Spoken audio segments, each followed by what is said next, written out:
Alright guys, let's go over the brand new updated one-shot Druid build for World Tier 4, which is going to be pretty much where you'd want to farm a lot of the Restless Rot. This build has technically cleared a 150 before the update, but it's still capable of doing a 140 if you are interested in pit pushing. But honestly, this build is so excellent for getting your Restless Rot because you need hundreds and thousands of this to go ahead and complete your Witchcraft powers, which do tie into the progression and power.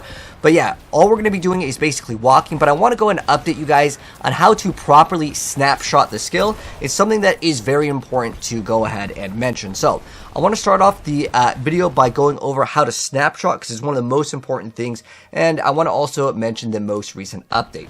So there was an update over here that made it so there was a thing where you could get basically infinite damage. Now that infinite damage has been nerfed, but it does not really mean that the build is like garbage or bad at all. Originally, this build was able to do a 150, however, after the update, it's at 140. Will it hit 150 after people start getting the correct masterworking and all of the mythics? It's not out of the question, but let's go ahead and go over, first off, this update. So what happened is it made it so Force of Will can no longer scale infinitely, so you cannot get negative damage anymore, but for the most part, you'll be able to one-shot everything in the entire game for the Tormented 4 World Tier 4 content, which again is kind of where I would say most people want to do stuff. If you want to push, you can definitely push with the build.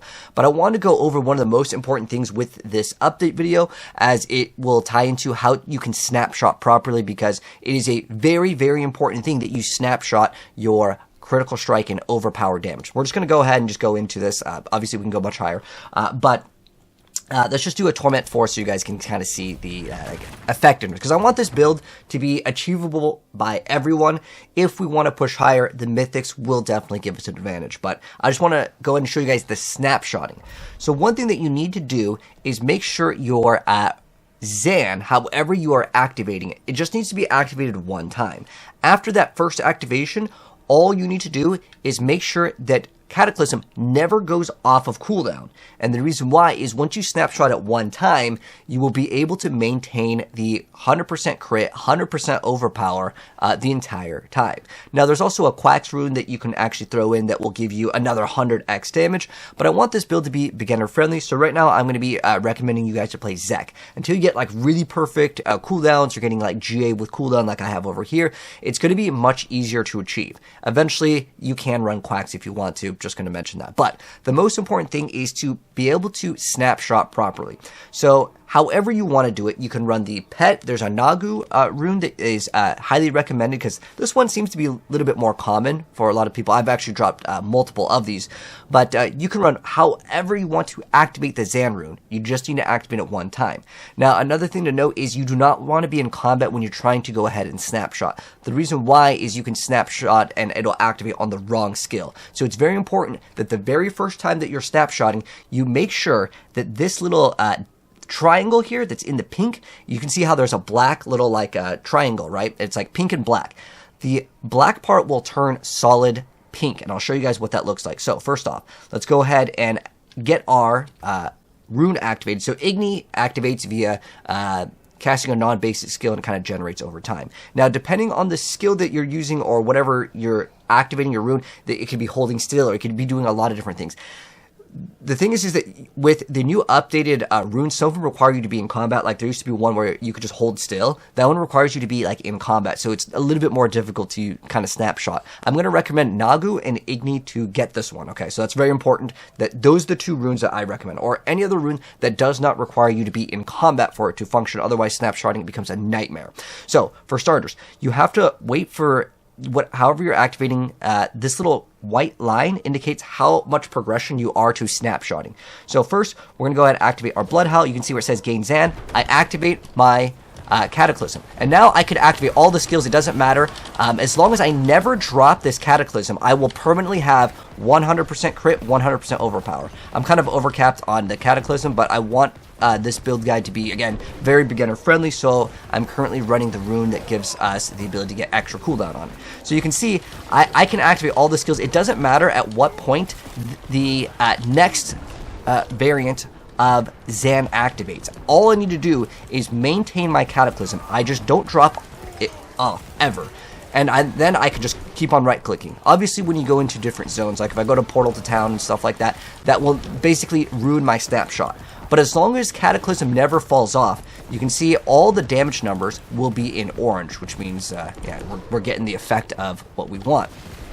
But as we go through different zones here, do we have to reactivate the snapshot? It's already snapshotted, so it's done. So I will always maintain this. And this is one thing that I felt like I really wanted to update you guys on because, you know, there's newer players to Diablo, and, you know, snapshotting is kind of something that it is really important with this build, because when you're not doing it, and then I'll show you guys the difference in damage, because we can go way higher than this and still one-shot. But I'm going to show you guys what happens when we don't one-shot. It is pretty rough, although we'll see how it works in here. So if I do not have this, right, like let's say it falls off. If I let it fall off when I activate it, we're going to be able to build towards the next Zan, but the damage is night and day difference, and this is perhaps why you're thinking that it's nerfed, because I saw a couple people talk about, like, I think they nerfed it, guys, it's not working. It's really coming down to you're not snapshotting it properly. So, again, to snapshot it properly, you want to be outside of combat. The reason why is you don't want any other sort of tick to go off and proc your guaranteed crit and overpower. So if you need to leave, let's say you go into the room and it messes up, there's a barrel or something that just gets hit, I would recommend just leaving the area if there's a bunch of monsters, and just go to like a corner where you can wait. You can go and activate it, and now we have the snapshot. We have now snapshotted. Remember that pink triangle is the absolute key to getting things to run properly. And I also want to give you guys a quick little update to, like, you know, gear and stuff. But this is kind of like one of the most important things with this build, is to learn how to snapshot, and we can go way higher in damage and stuff like that, especially if we throw in the Quacks rune. But again, I actually do have the Quacks rune, but for the sake of this, I want this to be like my beginner-friendly version, and I'll update you guys with a more, I guess, advanced version that requires a lot more gear. But let's go ahead and go over the build guide now that you guys have seen it, and explain the snapshotting. So, for starters, let's go over the skills as I have updated this, and I'll go over kind of how we use them. It's because in the very beginning, I didn't have some of the runes. Igni is kind of one of the more sought-after ones, but Nalgu can work too. You don't have to specifically have Igni, but I would probably say that's one of the better ones, because it doesn't require you to play the pets, and the pets are not bad at all. Genuinely, the pets are pretty awesome to have, because it gives you extra, like, survivability. So for starters, let's go over the skills and how we use them. So pretty much we just spam Bloodhowl. We just use this to convert ourselves back into a wolf, as we're going to be going into a wolf, and then we're going to be going into a werebear. There's also some things that you can take if you want to get increased damage or get some sort of damage reduction after you use a defensive skill. That's up to you if you want to go ahead and utilize it. It's not bad at all. Again, you get damage or damage reduction. You could also run Debilitating Roar here if you want to. I like to convert myself into werebear specifically because you are going to get bonuses while you are in werebear. And there's a lot of other things with the skill tree that kind of want you to swap. It's specifically all of these little, like, shifting nodes over here. But if you want to, there are some other bonuses that you can get with Bloodhowl. You can even stay in werewolf form, but there's going to be kind of like a more overall video versus like the wolf variant, because there is a wolf only version and there's a bear only version, and it's going to require a lot more explanation, but for the most part, it's kind of the build that most people are running. So you run Bloodhowl, it just reduces your cooldowns, and again, it will convert you right back into your werewolf form. And then you also run Hurricane. We just keep this up 100% of the time. I've gotten to the point where a Hurricane can be 100% uptime, and I'll show you guys that in the gear. Pretty much, you activate these when they're up. You need something, though, just to activate so you can get the activation of Igni, or if you're running anything that's giving you, like, you cast a non-basic skill or whatever, cast a core skill. There's a pulverized variant, too. But however you're activating this, you just keep this up 100% of the time. I actually really like to Trample over the Debilitating Roar. If you get frozen or crowd controlled, I like this just to move out of the way. Plus, it can give us fortification as well if you do go ahead and opt to put in the extra points for it. I like it. It's great. It's fantastic, and it converts us into a bear form. And then I'm just running Cyclone Armor. I don't have any points into it, and that is because we have, like, plus ranks on an item, and that will grant us the Cyclone Armor without even having it, like, on the skill tree. But if you need to put 1 point into it, by all means, it's not that big of a deal. This is something that's optional. But I like it because it's not something that I have to maintain. I use it for the passive. You can activate the active of it if you need to activate whatever rune that you're going for. And then with Maul, this is just to convert us back into werebear. We ideally want to stay in werebear form for a majority of it because we get all these bonuses while in werebear form.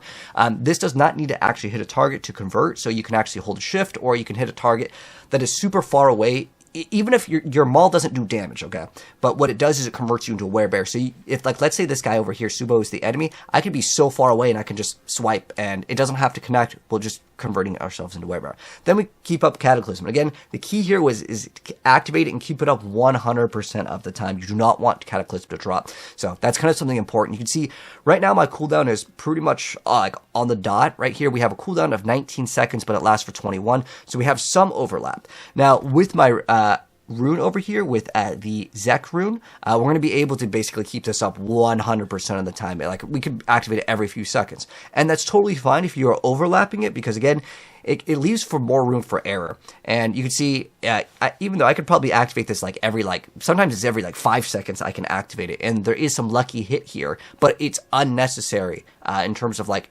requiring it to proc every single time.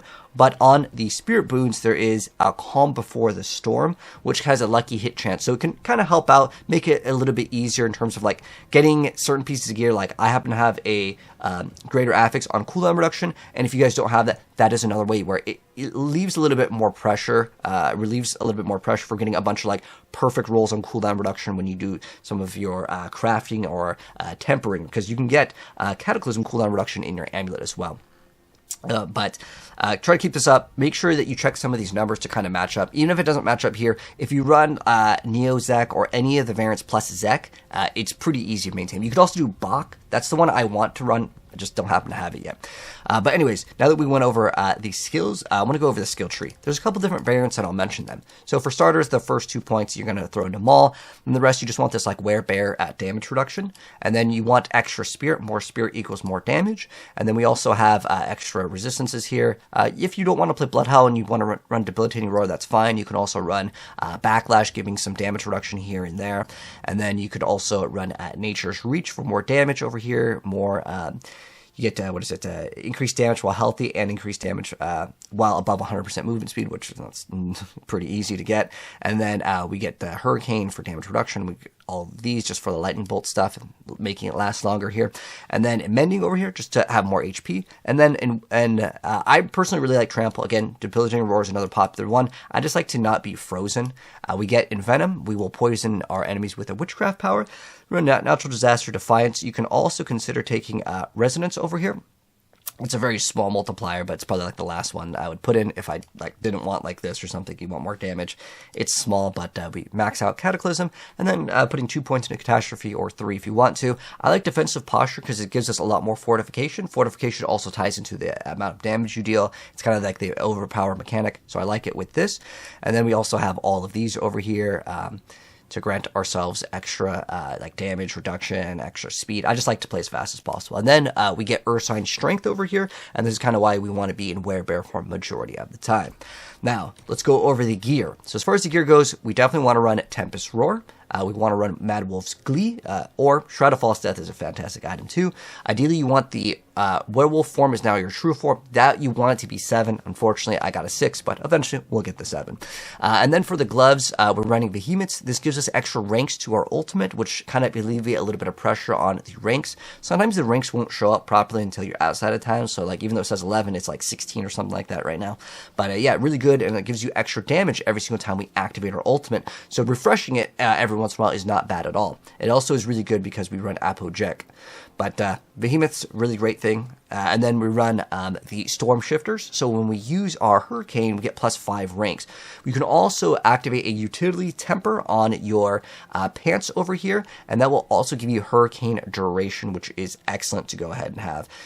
You can also put it on your amulet if you want to go ahead and do that. But I like to put it on my gloves and my pants. So that's way you can see right now the activation is 22 seconds, and the cooldown is 20, so it's 100% uptime on that. And then we run Flicker Step to get ultimate damage. That's the only important thing. I don't use the little evade mechanic. I find it be kind of clunky, but if you want to do that, you can definitely alleviate some pressure on getting cooldown reduction. And then I like to play it one-handed, but you could play this build with a two-handed if you want to, granting yourself overpowered damage in a mace over here, but you're really just looking for a bunch of overpower rolls. The reason why is it always rolls higher, and we have 100% overpowered.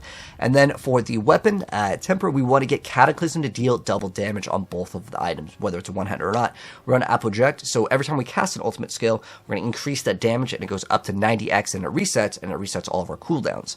And then in the amulet category, if you happen to have really good rolls, like you got like GA armor and res, you can drop the Juggernauts. There's if you go to my planner, I'm going to also have this linked. If you're watching this on TikTok, just click on the link in the bio, go to my Diablo builds. It'll have all of these. But if you're watching this over on YouTube, it'll have all of these stuff in the pinned. But I really like Juggernauts because it really is super easy and beginner friendly just to max out on armor. Well, once we're outside, the armor will be maxed out. It's just that how it works is some of the things that are like while in werebear you get extra armor, it doesn't register. So check outside of town for a lot of these stats to kind of match up more properly. But yeah, again, we're running this over here so we can max out our armor. And then we run Eridos, the unique, just for ultimate cooldown reduction. It also pulls in enemies, gives us extra willpower. The only important thing, if you can get a greater affix, willpower at ultimate, lucky hit, doesn't matter. Then you have damage to close enemies, which is actually something that's quite good because it works with our Paragon board. And then we run Menorah Ring, and this will give us Cataclysm. While it's active, we get unlimited spirit, and we get 100x increased damage, so we don't have any resources here. As far as getting the greater affix, Endless Tempest would be the best thing to get it on. And then with the offhand here, I like to run Rune Workers. Ideally, you can get cooldown reduction and maximum resource. Those are the two primary good stats on your offhand. And the reason why you want max resource, even though we have infinite resource, that is a damage multiplier. We also want Overpower and Cataclysm double damage. And then Rune Workers gives us extra damage. There's also like an electrified, like a wolf thing where when you convert, it does like the bolts. But I personally think Juggernauts is going to be a lot more beginner friendly. But if you have it, again, check the build guide. There's going to be extra notes in what you can swap. This is just, again, the beginner friendly version because no mythics, and again, you're going to be able to at least armor cap. Just again, make sure you're outside of town for the things to register properly. All right, so next up we are going to go over the Paragon board. So I'm going to link the like proper one over here in we should do Spirit Boons actually first. Let me do Spirit Boons and then we'll do the Paragon board. So for starters, in the very first one, you can run Wariness, or you can get Gift the Stag. More resource equals more damage. And then for the other one, on the Eagle, we run Max Life plus Crit Strike damage. And then we run Calamity for Wolf to get increased ultimate duration. And then Calm Before the Storm will also grant us extra cooldown. But if your cooldown is good enough, you can run this one over here. You can run these little dancing bolts that will also poison. And this could be another source of your poison if you want to. We don't run this one because it's not necessary, but any three of these on the snake is totally fine.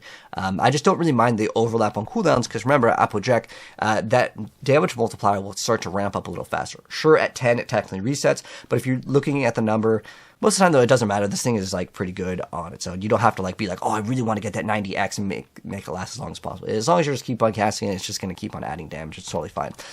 All right, Paragon board. Now, just as a heads up, really quickly want to mention that the Paragon board will be over in the pinned as well. But the reason why I want to show you guys this one, as it's pretty relevant, most of us are not at Paragon 250, so I've made the board kind of oriented around grabbing these legendary nodes as quickly as possible, so some of these are rotated in different ways. It's going to be the same glyphs, but I made sure that we grab these first because a lot of people are still in the leveling process. But once you're at Paragon 250, I would really recommend you guys check out the other one. There's better pathing. It's just that we're not going to have enough points to get all of the glyphs and all of the things active. It's much more beneficial to hit these legendary nodes as quickly as possible. But let's go ahead and go over it. So for starters, we're going to be running Keeper. This is going to give us extra damage.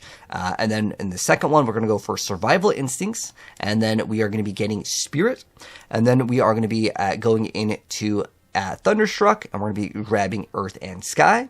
And then we are going to be getting Lust for Carnage, and we are going to be getting Electrocution. And then we get Ancestral Guidance. So that is going to be the Paragon board. Again, check the pin and as well as the link in the bio if you're watching this on TikTok for like the build guide if you need any notes, and there's extra suggestions. Again, I happen to not have every single gear perfect, but in the planner, it'll be pretty much min-maxed as far as it goes in terms of perfectness. However, We also can make this build even stronger by putting in mythics, but I'm going to reserve that for later because, again, this is supposed to be beginner friendly. Alright, and next up, the Witchcraft powers. So for starters, I'm going to mention that Vengeful Spirit Servant and Twilight Warding both can be swapped out. I just want to give the build the easiest time to go ahead and play. These will give you a lot more survivability. If you want more damage, you can swap these out, but I really recommend if you're having trouble with survivability, because before you get like Tyrios or like a Harlequin to get extra DR, these are actually really great to have. So what I'm running and what you guys saw in the gameplay, Vengeful Servant as well as Twilight Warding, and then we're going to run Force of Will. This is a huge one, and you make sure to upgrade these, as this one allows your like next 2 overpowers to get the increased bonus. It's actually a really nice thing to have. And then Aura of Siphoning. This allows you to get the poison, so you get your Envenom on the Druid activation here. Ideally, you get also ranks to Envenom on your amulet, but again, check the planner. It'll have the perfect rolls versus this one over here. When you get to rank 10, it just heals you also. So again, I'm going for like the easiest, like smoothest way to play, and yeah, you get to heal for 1% of your max life. Great stuff.